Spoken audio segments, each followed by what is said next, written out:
Pertemuan antara Megawati dan Prabowo tinggal mencocokkan waktu antar keduanya. Namun apakah pertemuan ini akan membawa rekonsiliasi antara PDIP dan Gerindra?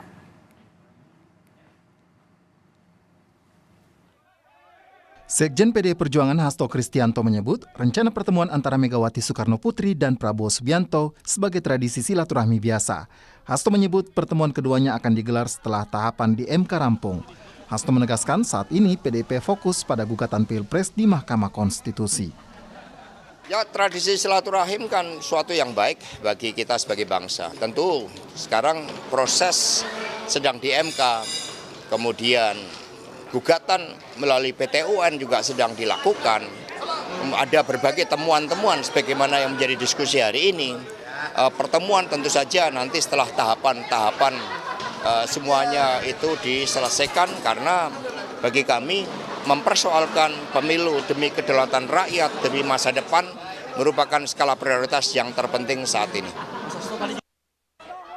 Ketua Harian Partai Gerindra Sufmi Dasko Ahmad menyatakan pihaknya sedang mencari waktu pertemuan Prabowo Subianto dan Megawati Soekarno Putri serta Puan Maharani.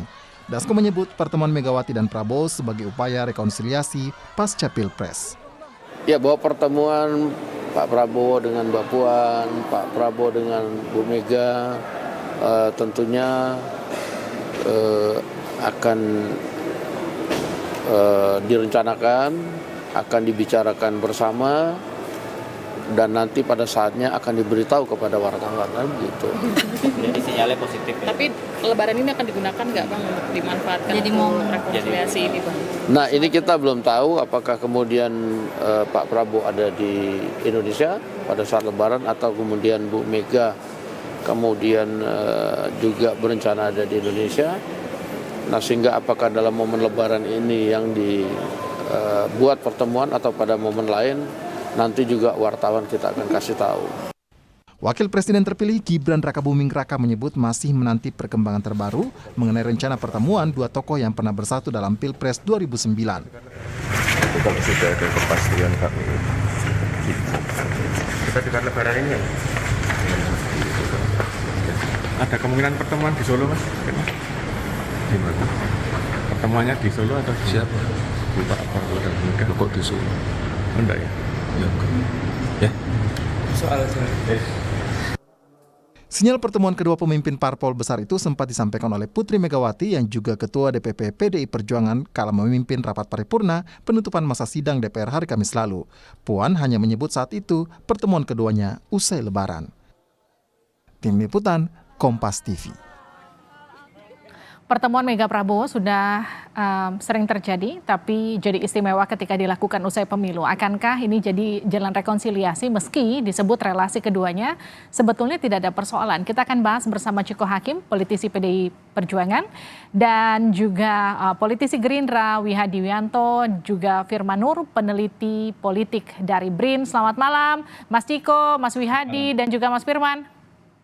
malam Malam Pak Wihadi, malam Bung Firman. Yes, selamat malam Mas Ciko. Saya ke Mas Wihadi dulu ya. Mas Wihadi, jadi kapan ketemunya nih? Pertemuan ini kan sudah merupakan satu pertemuan yang mungkin ditunggu-tunggu ya. Dan memang ini pertemuan dua tokoh bangsa yang sebenarnya tidak ada masalah apa-apa, dan ini adalah merupakan sesuatu pertemuan yang silaturahmi.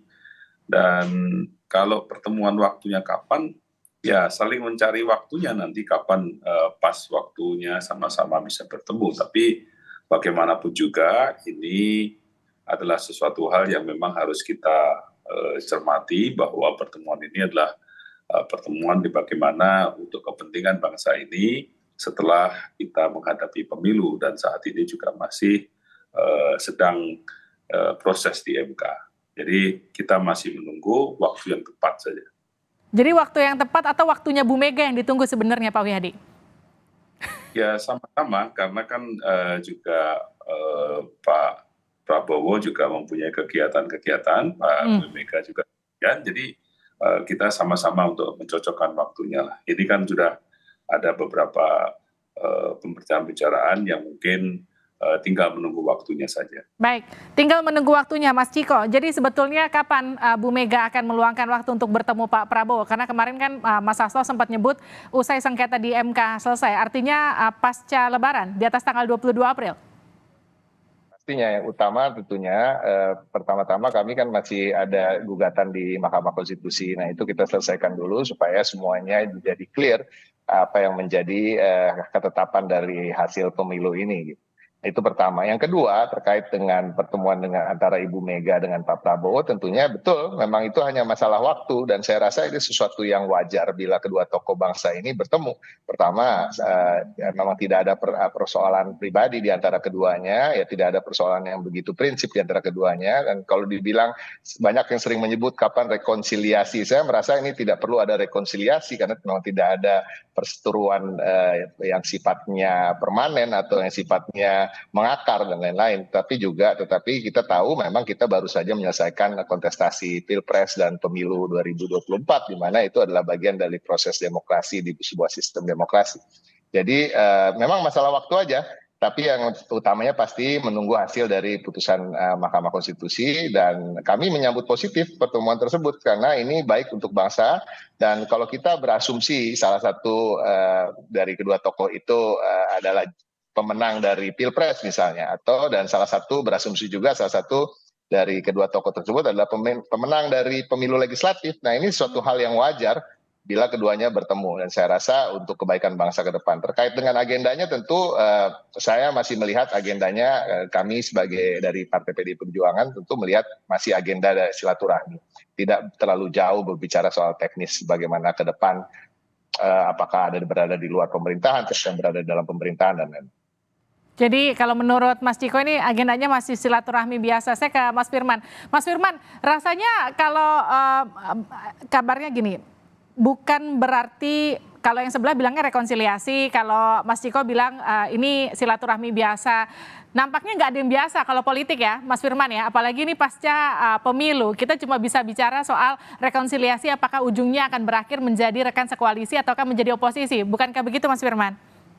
Iya, politik itu selalu menarik dan apapun masih bisa terjadi. Namun juga politik bisa dilihat dari track record yang tengah terjadi saat ini. Kalau kita perhatikan memang ke depannya ini akan ada suatu dialog yang sangat menarik, yang sangat perlu kita apresiasi. Suatu sinyalemen yang mengatakan kepada seluruh anak bangsa bahwa kita boleh berbeda dalam pilihan-pilihan politik, tapi untuk kemudian apakah berlanjut pada hal-hal yang sifatnya destruktif atau tidak, itu tergantung dari para pemimpinnya. Dan kalau ini kemudian terbangun satu komunikasi yang baik, saya kira ini kita patut dukung begitu ya. Tapi saya duga juga pembicaraannya tidak terlalu sama sebetulnya dengan pembicara yang lain, tidak terlalu mendetail di dalam makna akan membangun satu koalisi sampai sejauh itu tidak.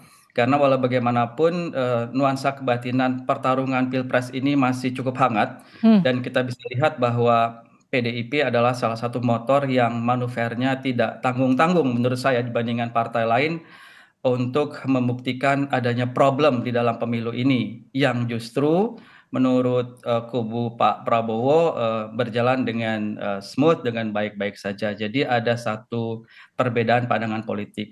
Namun saya kira kita juga harus perhatikan adanya sebuah kedewasaan bahwa oke lah kita berbeda di dalam melihat jalannya pemilu kali ini, tapi untuk urusan kepentingan dan keutuhan bangsa, saya kira apapun masih bisa ditempuh termasuk membangun komunikasi tingkat tinggi di antara keduanya yang memang juga betul bahwa sejauh ini memang tidak ada satu problem yang mendasar antara Pak Prabowo dengan Ibu Mega, antara PDIP dan Gerindra. Saya kira demikian, Mbak. Mas Firman, tapi kan PDIP sebelumnya lewat Mas Hasto ya sempat menyebut mereka siap jadi oposisi. Peluangnya gimana kalau Anda analisis Mas Firman? Tapi jangan dijawab, kita akan lanjutkan perbincangannya usai tayangan berikut. Kita lanjutkan Sapa Indonesia Malam masih bersama Ciko Hakim, politisi PDIP, masih juga bersama politisi Gerindra, Wihadi Wianto, juga Firman Nur, peneliti politik dari BRIN. Mas Firman, saya lanjutkan. Jadi kalau Mas Hasto sebelumnya sempat menyatakan siap jadi oposisi, menurut Anda peluang jadi oposisi atau rekan sekoalisi itu seberapa besar? Ya, kalau dilihat dari gelagatnya tampaknya jelas. Saya tadi bilang bahwa PDIP salah satu partai yang tidak tanggung-tanggung ya di dalam menunjukkan bahwa pemilu ini bermasalah karena menjadi inisiator bagi hak angket, kemudian berkiprah sebagai pemohon dalam sidang MK dan kemudian belakangan mengajukan gugatan di PT UN. Saya kira sejauh ini hanya PDIP yang menunjukkan hal itu.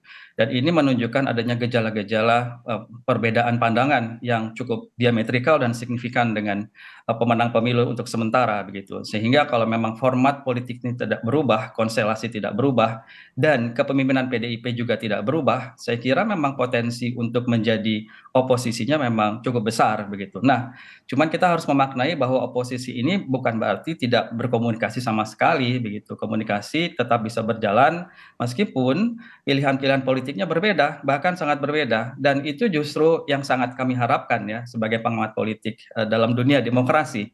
Karena checks and balances itu bukan berarti sikap saling diam gitu ya, tapi sikap saling berhubungan terus, berkomunikasi terus, tapi punya posisi yang berbeda. Nah ini kan asik ya.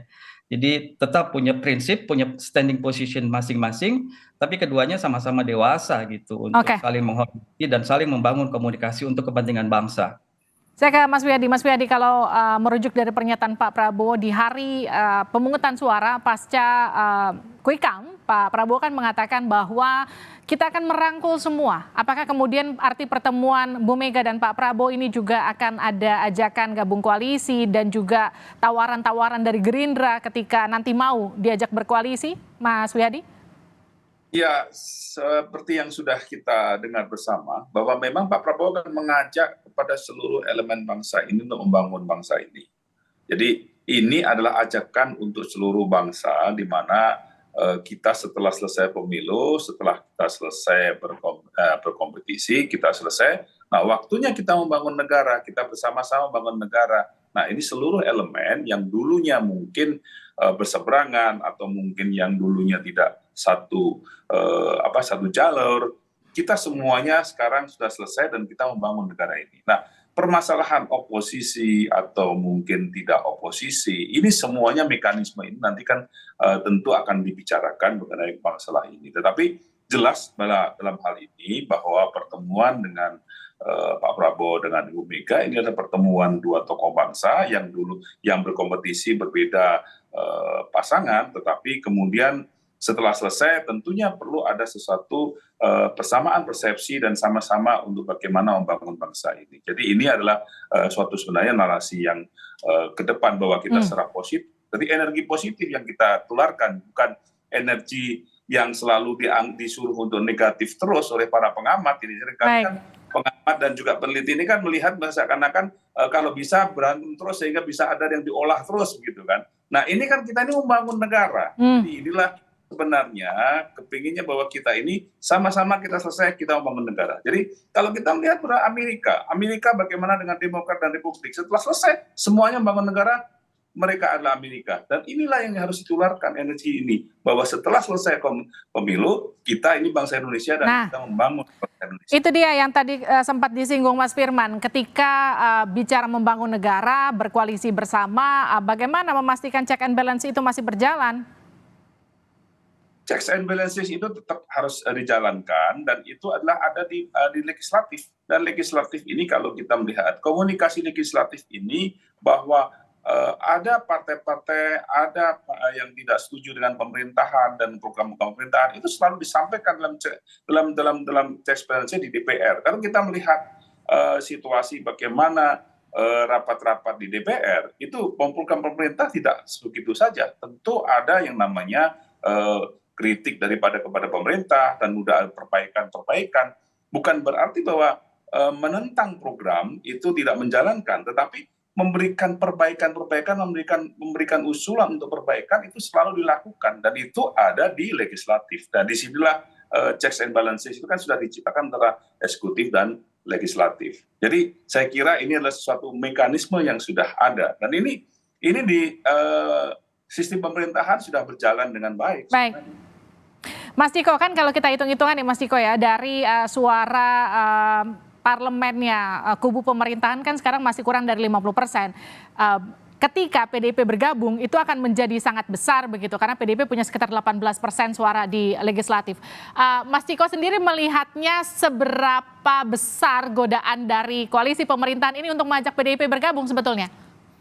Kami tidak ingin berandai-andai terlalu jauh ke sana seperti saya sampaikan tadi, bahwa kami masih menunggu apa yang menjadi sidang gugatan di Mahkamah Konstitusi. Itu yang pertama. Yang kedua, tentunya pemerintahan yang baru ini kan masih cukup lama ya, masih beberapa bulan lagi untuk terlaksana, yaitu bulan Oktober Presiden Jokowi baru selesai menjadi Presiden Republik Indonesia. Jadi pada prinsipnya ya kita sampaikan bahwa bahu-membahu membangun bangsa ini tidak harus serta-merta berada dalam satu koalisi besar di pemerintahan. Berada di luar pemerintahan juga begitu. Checks and balances yang dimaksud juga bukan berarti kalau berada di luar pemerintahan, let's say ada 100 kebijakan yang diinginkan oleh pemerintah, lalu 100-100-nya kita semua akan kita anti gitu kan, tidak begitu juga gitu.